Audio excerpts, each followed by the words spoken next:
স্ম্যাকডাউনটাকে বলা যেতে পারে রোমান রিংসের হোম টাউন, কেননা আমরা লাস্ট কয়েক বছর ধরে স্ম্যাকডাউনে রোমান রিংসের সকল ম্যাচ দেখতে পেয়েছি এবং রোমান রিংসকে স্ম্যাকডাউন ছাড়া মনে হচ্ছে যেন মানাই না।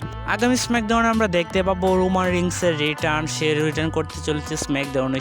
সে প্রায় 120 দিন যাবৎ রেসলিংয়ে বাইরে ছিল। সে বর্তমানে সামারস্ল্যামে ফিরেছে, কিন্তু সে তার রিটার্ন করতে চলেছে স্ম্যাকডাউনে। এবং স্ম্যাকডাউনে সে ফিরে আসার পর কার সাথে তার স্টোরি বিল্ড আপ হবে, কোডি রোডস নাকি সোলো সিকাগো? এখানে আমরা দেখতে পাই সামারস্ল্যামে সে এসে যেহেতু সোলো সিকাগোর উপর অ্যাটাক করে দেয়, সেই হিসেবে আমরা বুঝতে পারি যে সোলো সিকাগোর সাথে তার স্টোরি লাইন বিল্ড আপ হবে। কেননা সোলো সিকাগো রোমানের অবর্তমানে সে নিজেকে ট্রাইবাল চিফ দাবি করেছে, কিন্তু রোমান এখন চলে এসেছে।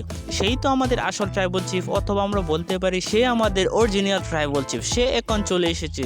এখন তো সোলো সিকাগোর কোনো খাওয়াই চলবে না।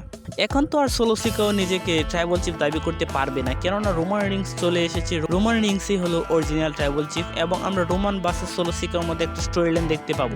সেই স্টোরি লাইনটি হয়তো দেখতে পাবো। এবং বলে রাখি, রেসলম্যানিয়াতে আমরা যে সকল রেসলারদের চ্যাম্পিয়ন হিসেবে দেখতে পেয়েছিলাম, তাদের কিন্তু সামারস্ল্যামে আস্তে আস্তে তাদের টাইটেল হারিয়ে গিয়েছে।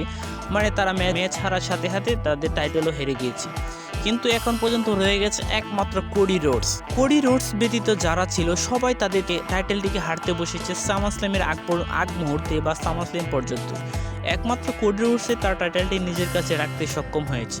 আমরা রেসলম্যানিয়াতে যাদের চ্যাম্পিয়ন দেখতে পেয়েছিলাম, Bailey, Damien Priest, Sami Zayn এবং কি টেকনিক চ্যাম্পিয়নদেরকেও, এবং এই মুহূর্তে তাদের কারো কাছে চ্যাম্পিয়নশিপ বেল্টই নেই। তারা সবাই হেরে গেছে। এবং রেসলম্যানিয়া থেকে সামারস্ল্যাম মাত্র কয় মাসের দূরত্ব, প্রায় 120 দিনের মতো হতে পারে। এবং সেই মুহূর্তে 120 দিনের মাথায় আমরা সকলকে দেখতে পেয়েছি তাদের টাইটেল চেঞ্জ হতে। এখন বর্তমানে যাদের কাছে টাইটেল আছে, আশা করি তারাও ভালো ভালো ম্যাচ আমাদেরকে উপহার দেবে এবং আমাদেরকে বিনোদন পেতে সক্ষম। এবং রোমান যেহেতু ফিরেছে, সেই সঙ্গে ফিরতে চলেছে জে উসো এবং পল হেমন। এবং আমরা সামনে সার্ভাইভার সিরিজে দেখতে পাবো new blood line versus old blood লাইনের মধ্যে একটি ম্যাচ।